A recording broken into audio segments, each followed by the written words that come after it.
In Daniel chapter 2, we hear about King Nebuchadnezzar, the prototypical, powerful, and capricious monarch of days gone by in the Middle East.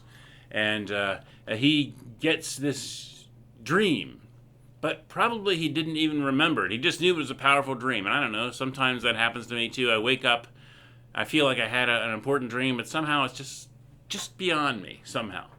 Can't quite put my hands on it. Maybe you remembered it a few seconds after you woke up, but then it was gone. Well, he's King Nebuchadnezzar, so he demands to know what this dream was and what it means. And the wise men that he had around him, well, they were pretty good at dream interpretation. You tell them what your dream was, and hey, they could make up a good story about it. I mean, even today, we still have all kinds of folks who can interpret dreams.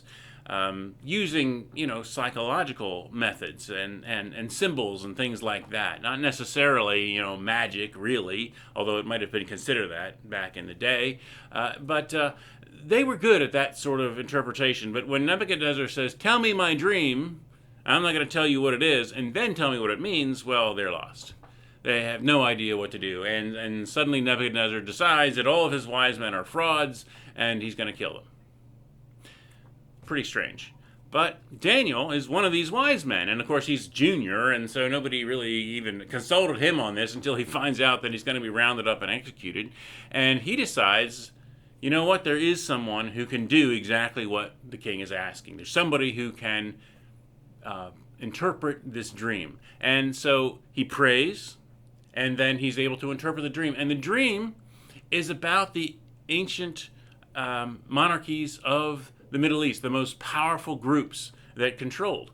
And so the dream has a head of gold. It's a statue of a person, a head of gold, which represented King Nebuchadnezzar and then the Assyrian Empire, Babylonian Empire, all that. And then it has a chest of silver, and in this chest of silver is represented the Persians and the Medes that came after them. And they were a powerful empire, but not quite as powerful as the Babylonians.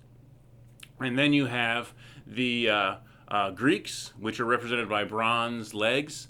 And they were powerful warriors under Alexander the Great, and they swept the world and created a tremendously long, wide empire. But it didn't really last exactly. Alexander was not able to pass it on to his sons and so on like that, as many of the others had. So while it was powerful, it was short-lived. And then there was the iron, the feet of iron, and that represented the Romans.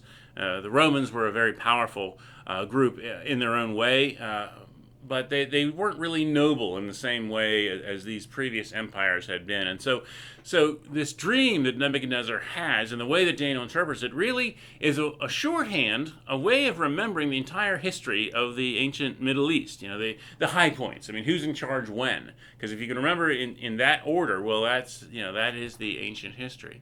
And so we find Daniel being able to interpret because his reliance upon God, his reliance upon prayer, and not just on the ways that scientifically or magically or whatever that he's supposed to do things as a wise man. He relies on his faith.